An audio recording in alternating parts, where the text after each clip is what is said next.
Welcome back to the Lipoedema Podcast. We're your host, Shell. And Tiana, and today is another episode snack. Yeah, episode. Just a Shelly and I. No guests today. Like we're wrapping up near the end of the year. And I thought we could go through, because it's been a little while, going through what our lipedema management looks like at the moment, especially as it's getting into the warmer weather. And spring has a certain vibe to it. Like everything just feels different in spring. Yeah. And then naturally things transition into new things or stopping things or starting new. Like it's just weird. Yeah. So It's like a refresh or something, isn't it, this time of Yes. year? yeah, Like, reflect on what's working, what's not working, and change it up. new beginnings. So I'm super curious, like what is your schedule, or maybe not schedule, like the fluidity of your lipedema management look like at the moment, Shell? So, really nothing at all. So, I've taken this massive step back because I realized that I went to look after my lipedema, but I wasn't looking after myself as a Oh. person. So, I'm like, well, put all of that stuff away. Let's go back to basics. When you look at like Maslow's hierarchy or something like that, there's always the basics first and then you build on them. So I was like, well, I need to go right back to basics. I need to look after my nutrition, my exercise, and my sleep. Like the three things. Right. And I'm like, well, once I get them nailed and figure out what works for me and what that looks like for me, then maybe I can add in some other conservative measures. But there's no point putting in conservative measures if I'm not sleeping. Totally. That's Band-Aids, isn't it? Yeah. Or it doesn't have the same effects if you don't have those foundational things ready. Yeah. And I think that's across any condition, any disorder, any disease, anything. If you don't have those solid foundations in place, you really, it's Band-Aids, like you said. It's so true. But all of those foundational things that you're talking about still support your lymphatic system and your inflammation. Absolutely. And your stress levels. Totally. Yeah. Which then causes inflammation. So then I'm really keen to get into the sleep thing Mhm. because I am a stickler for good sleep hygiene. So tell me what like that sleep process looks like for you. Have you often had trouble getting to sleep? No, I'm usually pretty good at sleeping, but I have been like waking up a lot during the night. And I thought like it was perimenopausal type stuff because I'd wake up in a pool of sweat, like probably twice a week. And I'd be like my neck would I'd put my hand on my neck and it would just like be dripping. I was like, oh my goodness. But that's calmed down the last few weeks.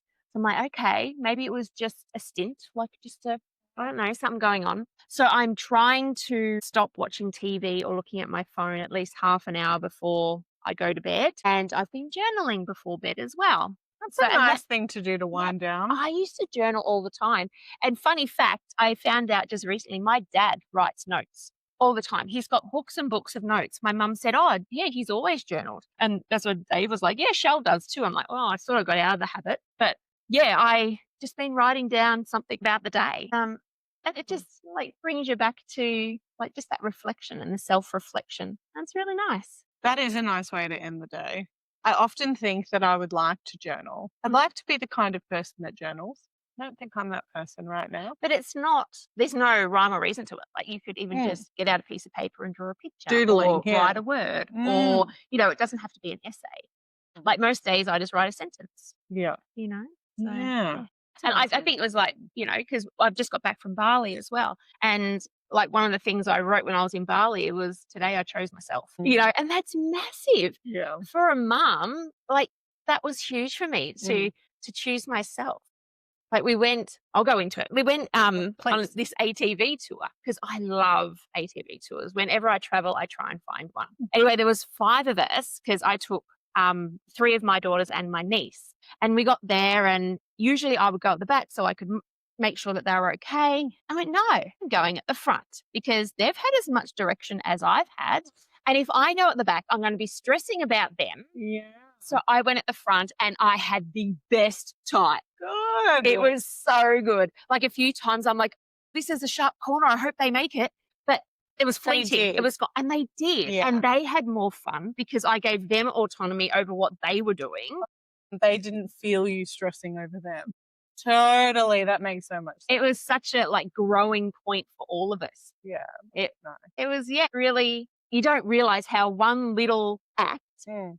can impact everybody so much. On your trip, because there was more relaxing than what you would experience in your everyday life, like when we're on holidays, there's more relaxing. Did you have a better time having great sleep, or because you were relaxing throughout the day, did you have a harder time having good sleep? I slept amazing. That's awesome. Yeah.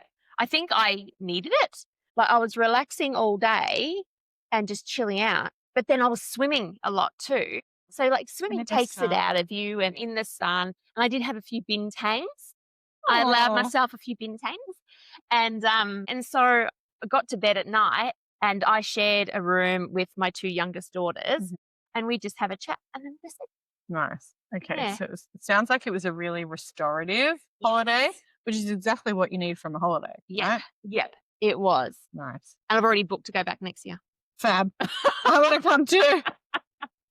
Let's just go. Let's just go. That's awesome. Okay. So that's your sleep. And then you're talking about your nutrition. Yeah. Yeah. So let's talk about that. Okay. So I saw Erin Dalton, the naturopath, and she did a biome test for me. And we found that I have histamine issues, which we spoke about with Megan Pfeffer. I always knew I had some histamine issues there. And methane, I'm a methane producer. Okay.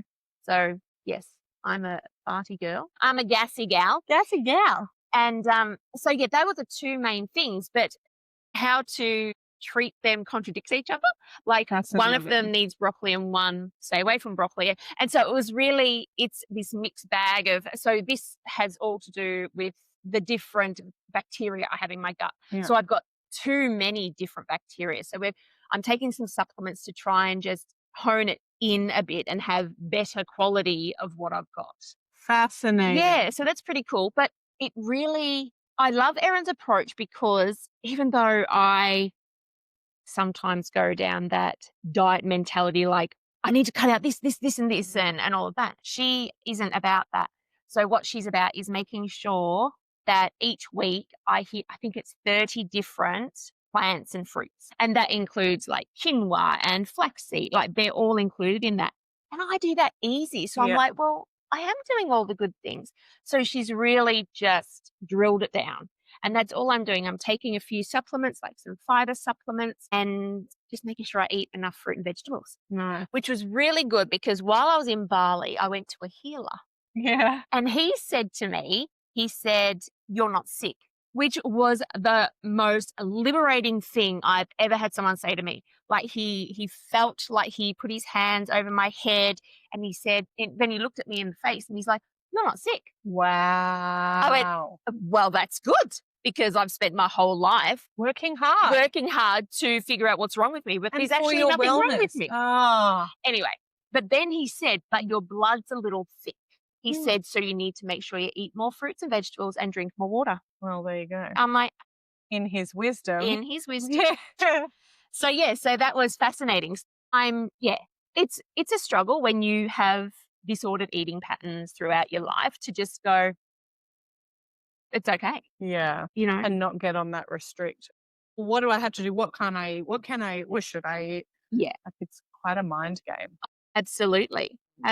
So that's what I'm doing nutrition wise. And then exercise, I have been going to the gym. I go to the gym 3 days a week. I didn't go while I was in Bali, but I was in the pool at 7 o'clock as soon as it opened every morning, just walking up and down. It was so good. And no one else was up and about, because I don't know, no one else was up and about. So I had the whole place to myself. And then I'd order a coffee to come, and I'd sip my coffee and do another lap. It was beautiful. And I went back to the gym on Monday, but I think I went a bit hard. So I've been a bit sore.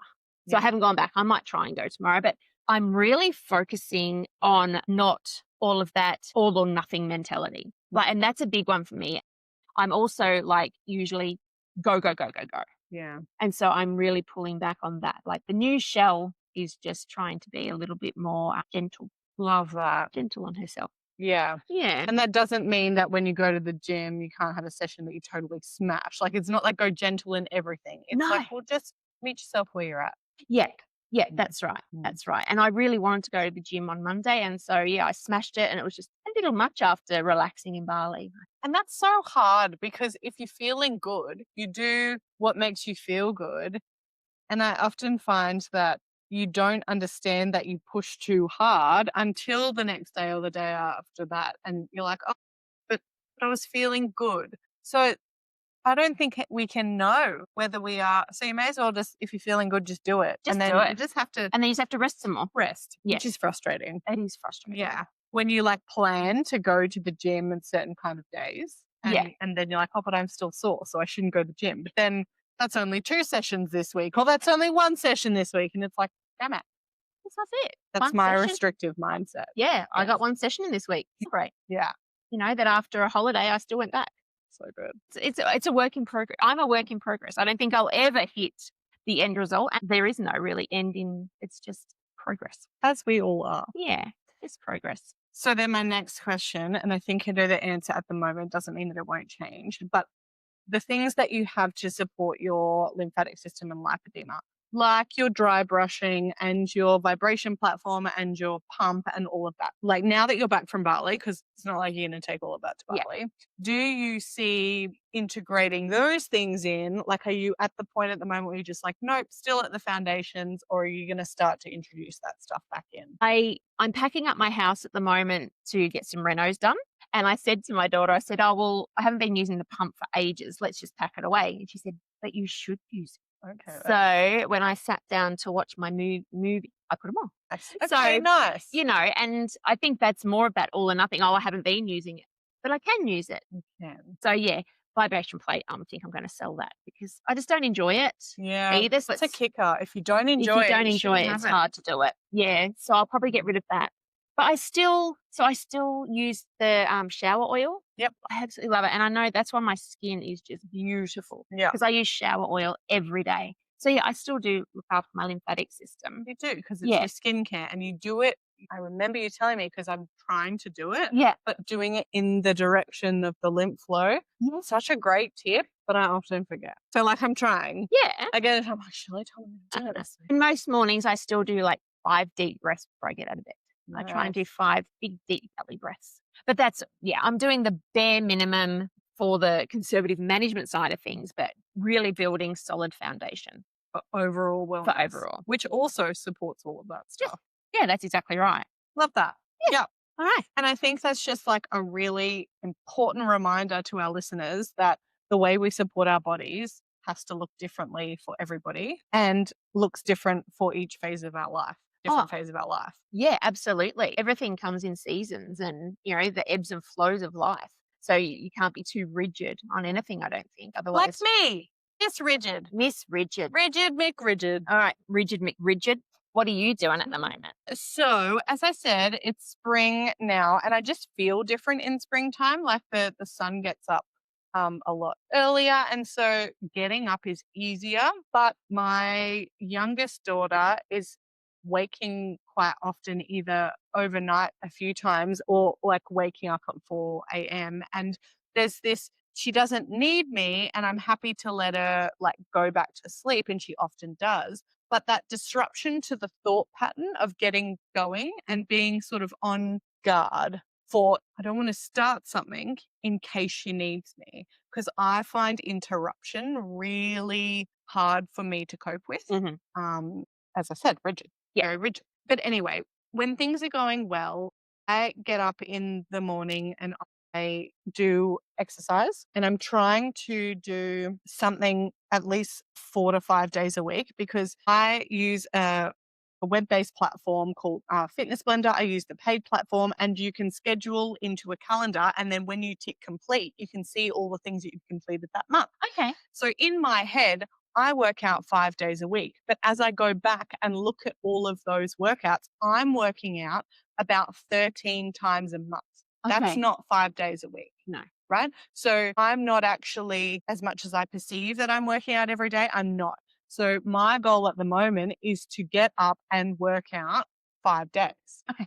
Or 4 days, not 3 days, you know? Yeah. So I'm just trying to increase that monthly presentation of how often I work out and use the calendar, which has been really helpful. But that means that I have to adjust what workout I do based on how I feel, because the stamina isn't quite there. And if I'm sorer, I'm not going to do something stupid and just push on. Yeah. Like, I'm going to try and be gentle on myself as well.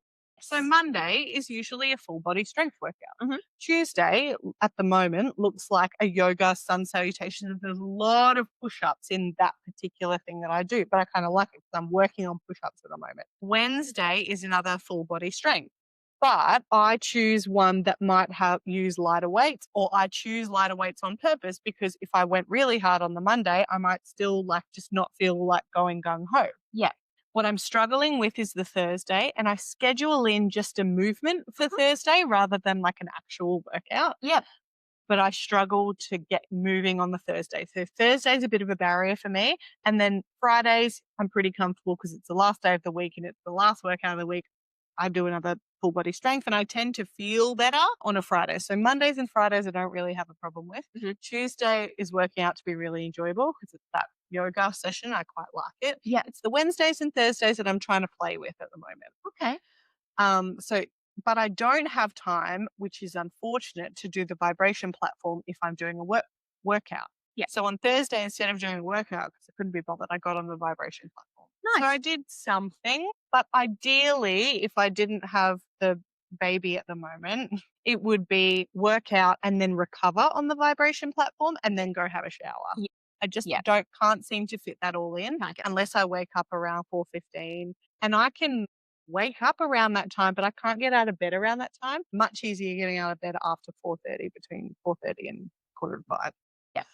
So that's my morning, and I feel good. I'm a morning person, so I feel good at doing that in the morning. And then in the evening, I have quite a rigid way of winding down for the night. So considering the fact that I have to put the kids to bed, and Matt, my husband, does a really good job of being involved in that whole process, we will come upstairs and we won't go back downstairs. After the kids, he said goodnight to the kids, we don't come back downstairs, and he'll get ready for bed and have a shower. And while he's doing that, I'll get in the red light therapy. I'll do 10 minutes in the front of my body, 10 minutes at the back of my body. I did try and move it down to 5 minutes each side, and I just found, interestingly, because one of the main benefits that I got that I continue to do the red light therapy is my PMS symptoms have decreased in days. So instead of starting to feel shit from day 15, I feel shit a couple of days before my period. Drastic change. Days, a week worth of drastic change. And so I'm not going to give up this red light therapy. No. But I did try and limit the amount of time, because I'm like, that's 20 minutes every night before I get into my lymphopress. Yeah. So the whole process takes an hour and a half just to get ready for bed. Yeah. It's fucking nuts. It's ridiculous. It's so rigid. So, but my PMS symptoms got longer. So that 10 minutes Proves that the red each light was side working. is the sweet spot. Yeah. And so I'm just going to keep doing it. Because I don't want the PMS from day 15. Yeah. Nobody's got time for that. Nope. So I do 20 minutes.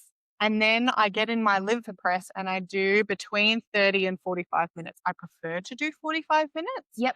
But if, Matt's on night shift and he has to go, it just depends what his shifts are like. I don't want to interrupt him. He puts his headphones in and he's just just do whatever you need to do. But I'm just conscious that I have to rip off the Velcro. Yeah. And it's so loud. And then the zips are really loud. So he's trying to sleep and it's zip, and I have to put it all away. It's just a real faff. So I do both of those things.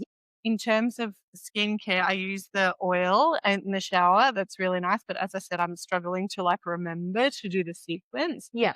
And then I use the Chelsea Jean Lymphatics cream, but I don't put it all over my body because it's hot and I sweat at this time of year. So I just put it on my tummy because I'm all the lymph nodes. You've got so many. So many. So I'm oh, my tummy. That's a good idea. I don't know if it works, but I'm doing it anyway. Oh, that sounds good. Yeah.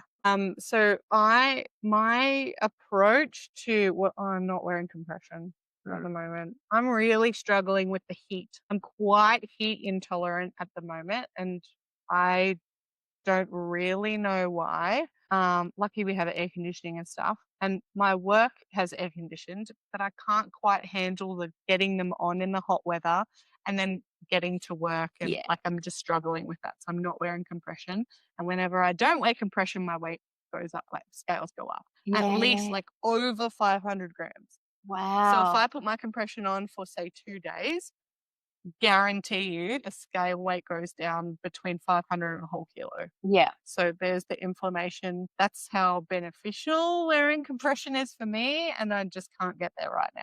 So Oh. it might just be a winter thing. Yeah, that's right. That's right. So do you feel where your inflammation is, where you swell? Do you swell in an area? I don't, it feels like all over my legs, Yeah. like, and my stomach, like by the end of the day, my stomach has distended quite a lot, but not like in, like I don't have gut. I don't feel tummy pain or anything, Yeah. you know, it's just like it looks much bigger between morning and afternoon. So I feel like there's like whole body inflammation going on, and there's quite a bit of pain happening by midday on my leg, which is frustrating. And I know that compression will really help that. Like I do know, but I can't get there right now. Yeah. And I'm doing all the other things. Yeah, that's right.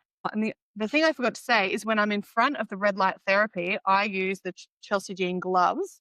Like I open up my lymph, then I use the gloves, and then I use that Farad Beauty heated, and I don't put the heat on because it's too hot anyway, but it's got the red light and it's got the vibration, and I use that just on my arms. Yeah. Because my arms are quite like large, like they've gotten larger since having Nova. Yeah. And they're just quite sore. Yeah. And so I just pay a little bit of extra attention to my arms while I'm in front of that red light device. I am dry brushing at that time too. Aw, look at you go. I'm doing many things. You're doing the things. But then there's been certain days every now and then where like I have a plan at nighttime. Halloween, we had a court. Our court does Halloween every year, and it's a really safe trick or treat for all the kids in the court. You know, it's very lovely. But by the time we all got to bed, there wasn't enough time to do any of that stuff, and it's such a barrier in my brain to miss out on that. Yeah. Because it does help my sleep as well. Yeah. You know, by the time it's bedtime, I'm truly ready. Like it's been an hour and a half of relax, basically. Yeah. I'm truly ready for bed, and I have a nice sleep because I've worked my way through all of those sequences. Yeah. So yeah, I struggle on those off days, and tonight's going to be one of them. You know, my kids have an event on at school. It's one of their favorite events. We're going to go. We won't get home till like 8:30, 9 o'clock. I'm not going to then spend an hour and a half doing my conservative stuff because God knows that Nova's going to wake me up at 4:30 in the morning. And you've got to think about the next day too. So whatever happens today has ramifications for tomorrow. And yeah. And so then in my head is like compensatory compression wear. Sounds like a smart thing to do, Tiana. But am I going to do it? Probably not, because we'll be outside and it will be hot and so we all know the things that we should, have to, would do, would make it feel better. But I feel like I'm satisfied in the efforts that I am taking. Yeah. And I'm happy that I've developed some sort of schedule for that. Like I fit it in my everyday life. Yeah. That's where I'm at.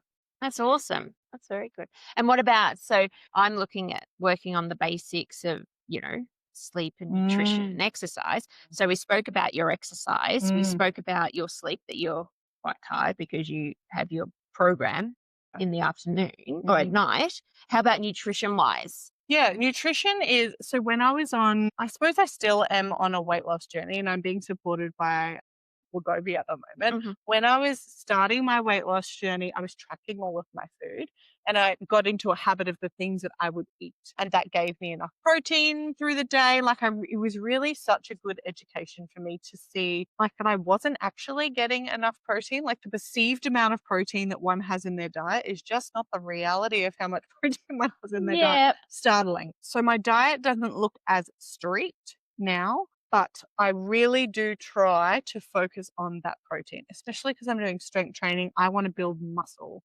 You want muscle. You can't build muscle while you're trying to work on weight loss. Like, but I can maintain my muscle at least. Yeah. And then if I'm not losing weight, hopefully that body composition is changing. Yeah, absolutely. Yeah, because my weight loss and like I feel I can fit into most of my clothes now. Yeah. I'm not fitting into all of my clothes really comfortably, but as much as my brain wants to see that scale go down, I don't think that I truly need to lose more weight, but I want to work on my body composition. Yeah. And I want to get stronger. I want to be the heaviest that I could possibly be in a standard size 12, basically. Yeah. And if that is 77 kilos like I am now, Great. That's what I am. That's Yeah. what I am. So I... That's a good way to look at it. That's refreshing. I like that. Yeah, well, I saw it was a reel that came up, and a woman was talking about how we're always trying to be smaller and smaller and lighter. And she's like, no, we should want to be the heaviest we can possibly be in the size that we want to be in, because that is lean muscle. Yeah. And that made so much sense to me. And look, when I look at the scales, my brain's not there yet. Yeah. But I know that that's actually the best way to look at it. That's a lot of conditioning to get through. Yeah. I always had that under 70 kilos in mind, always under 70 kilos in mind. And I only got there with weight loss medication and like a bunch of cardio. And that's not a sustainable way for my body to be in. Wasn't a healthy way to. It wasn't a healthy way to, like, I was healthy at the time, but that was so many years ago. Like, I'm in a different phase of my life. Like, that was in my early 30s. Yeah. That was when I was 31. I'm now 38. Our bodies are supposed to be different. Yeah. But we're never told our bodies are supposed to be different. We're told that our bodies shouldn't grow. So it's just, I'm getting used to it. That's good. But I feel good in the effort that I'm putting in. Yeah. I'm just really confused about why there's pain, especially because I've had 2 surgeries on my legs. Yeah. So I'm like, why? I didn't expect the pain to get worse, but I've been through a pregnancy. Yeah. So, and that wasn't planned, like it wasn't planned to have operations and then go through a pregnancy. Yeah. Yeah, that's right. So there's no control over that really. Yeah. Except for my efforts. Yeah. Yeah. Awesome. Wow. Our little snack. Although it went for like a whole half an hour. So I hope you enjoyed your walk for half an hour. Just having a nice walk today. Pretty hot, isn't it? It's, I know. No walks for us today. Yeah, we'll walk in the air conditioning. Yeah. Thank you for joining us. Until next time. Bye. The Lipoedema Podcast 2025 is powered by Elegance Lymphatic Care. Lipoedema and its symptoms vary from individual to individual. The opinions and advice voiced in this podcast are of a personal nature and used for educational purposes. Please take away from this podcast what resonates with you, and please see your GP or preferred specialist for diagnosis and healthcare. We are Shelley and Tiana from the Lipoedema Podcast. Until our next episode, bye for now.